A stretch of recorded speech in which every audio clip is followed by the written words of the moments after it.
Sometimes, however, the heart can short-circuit. This is the case of atrial fibrillation. But what happens exactly in this circumstance?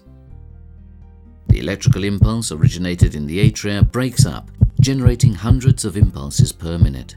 As a consequence, the atria's activation is chaotic and their contraction is disorganized. That's what the experts call vermicular contraction, because it reminds us of the movement of worms. This irregular contraction of the atria doesn't allow the heart to work properly.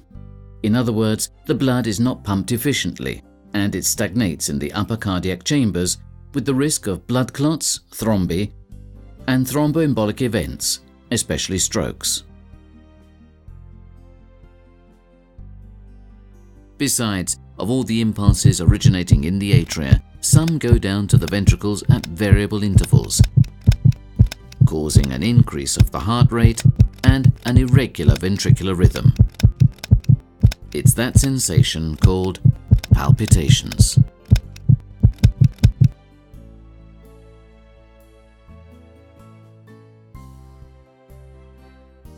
Indeed, palpitations are the most common symptom observed in patients with atrial fibrillation.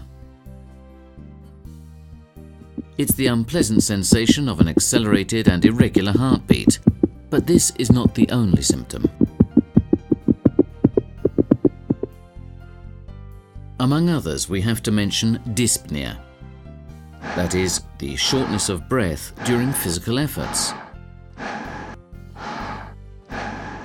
Fatigue, that is, physical tiredness. Dizziness, that is, lightheadedness.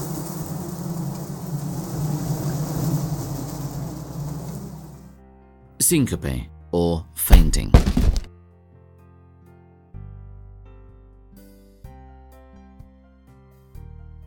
And angina, a retrosternal chest pain and discomfort.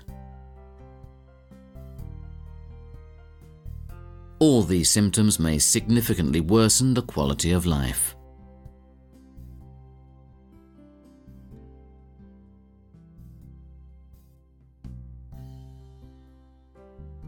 Which subjects are most prone to atrial fibrillation? Atrial fibrillation is a typical arrhythmia of elderly people. According to epidemiological researches, the prevalence of this arrhythmia progressively increases with age. It ranges between 0.5% in the 50 to 59 years decade and 8.8% in the 80 to 89 years decade. It follows that the average age of people suffering from atrial fibrillation is high, about 75 years. Moreover, men are more likely to suffer from this arrhythmia. Atrial fibrillation is usually linked to old age, but there are also other causes that facilitate its occurrence. Among these we have structural heart diseases like valvular, hypertensive and ischemic ones, cardiomyopathies,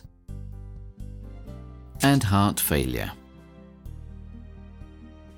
In addition, pay attention to risk factors. Family history, hypertension, diabetes, smoking, and obesity increase the chance to suffer from atrial fibrillation. The risk of having this arrhythmia is around 25% for people older than 40. It means that, from that age on, 1 out of 4 subjects will experience atrial fibrillation in his or her lifetime.